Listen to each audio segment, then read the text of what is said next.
You've tuned into The Mountain Gardener with your host, Ken Lain. Gardening, it can be challenging, but with these simple insider tips, you'll reap huge rewards.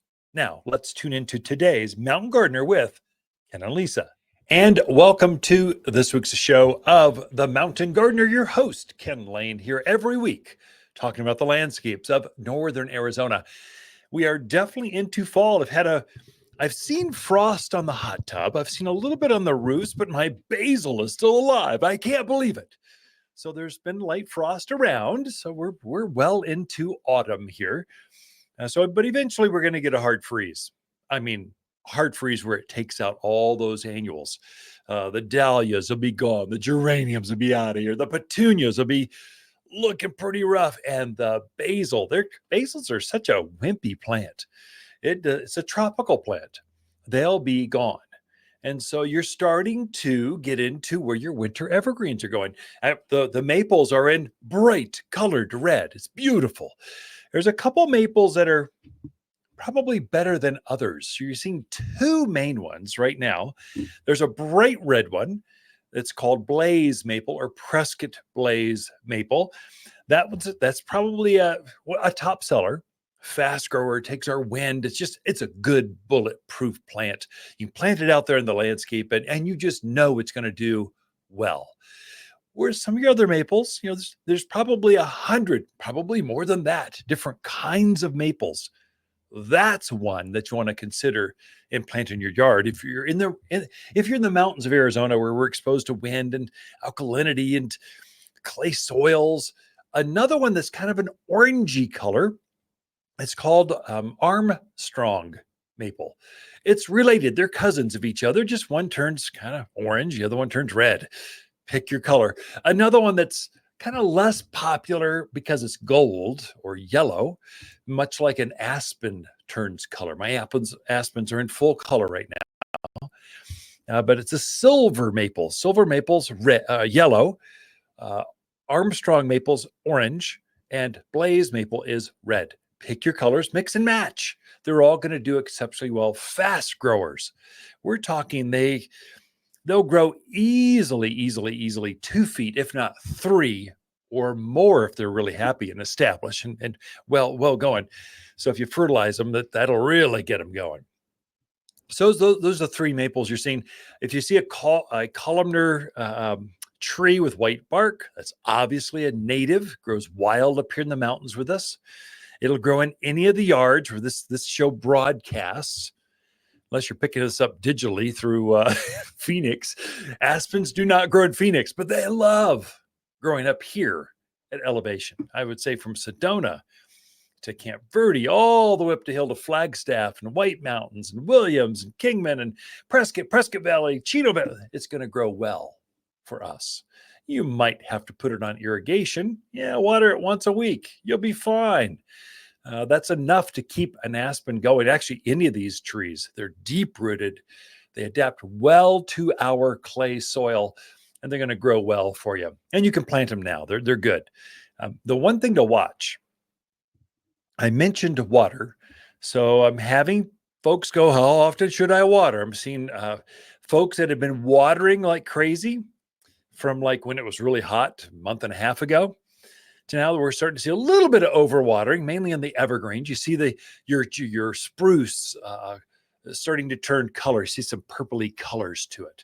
The pine trees will get some brown needles going on them. That's all indication of, maybe I'm watering too frequently. These plants need moisture, deep soak, but then they really need to air out. They need to dry out. They don't like their feet in heavy, mucky, gross, sticky soil. They'll show you symptoms of stress. And if you're a gardener, you'll pick up on that. Oh, it doesn't quite, what's going on there? The other one is going to be, they'll dry out.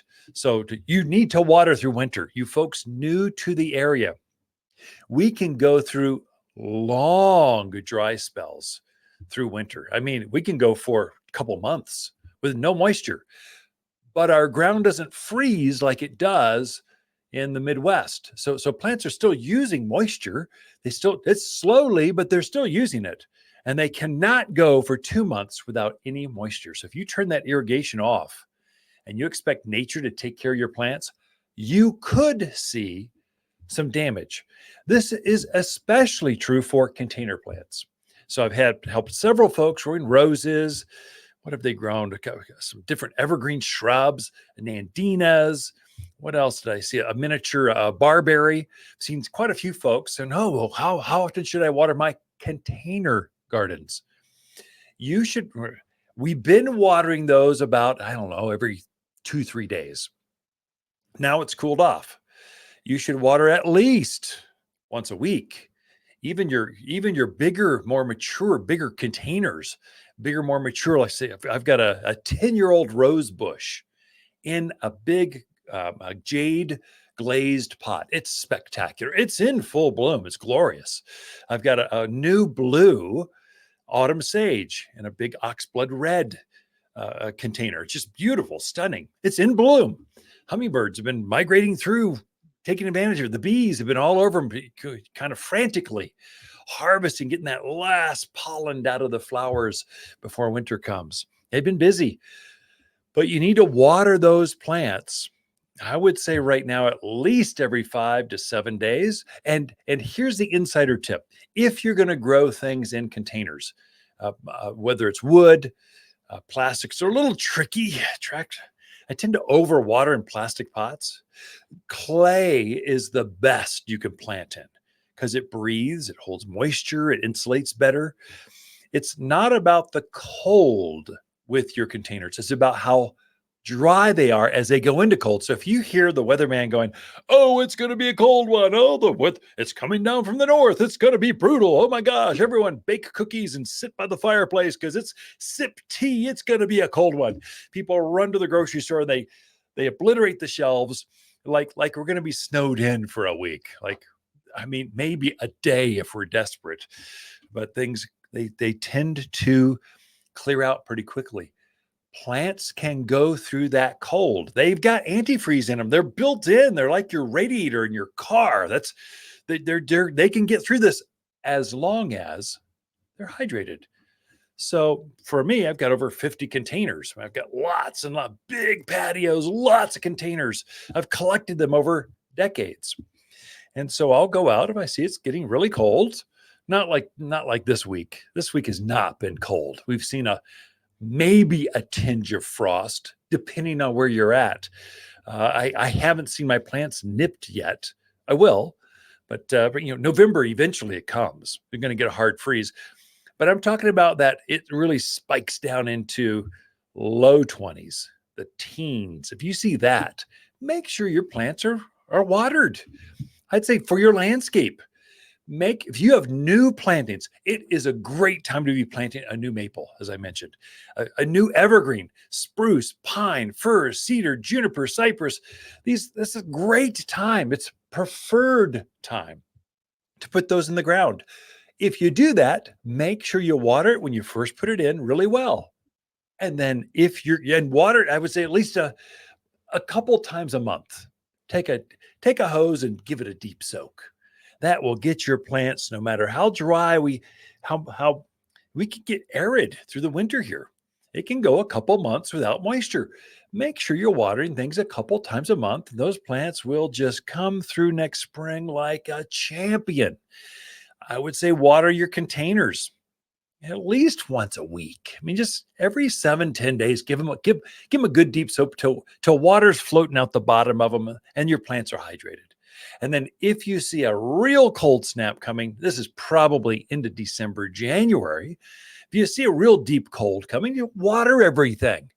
A hydrated plant keeps that antifreeze and the structure of that plant going, keeps it flowing back and forth, and they just go through like it was nothing. They don't feel the cold as long as they're moist.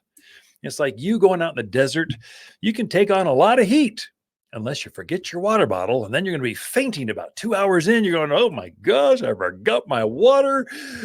I don't know if I can make it. Plants do the opposite in winter. They do the same thing. It's just they need that moisture to keep them going. Water's garden companion plants for November are flowering pear, English ivy, camellias, and Vanderwolf pine. Vanderwolf is related to Arizona pines with fluffy foliage. It's remarkably resilient in dry Arizona soils. Makes a graceful specimen in yards or expansive estate landscapes. This distinctive pine, long, twisted, silver blue needles covering the dense branches. Carefree and easy to grow. Shop by store or online at watersgardencenter.com. For a more fruitful garden, increase success in the landscape that just feels better, then tune in daily to the Mountain Gardener podcast. Subscribe through your favorite podcast streamer or visit watersgardencenter.com.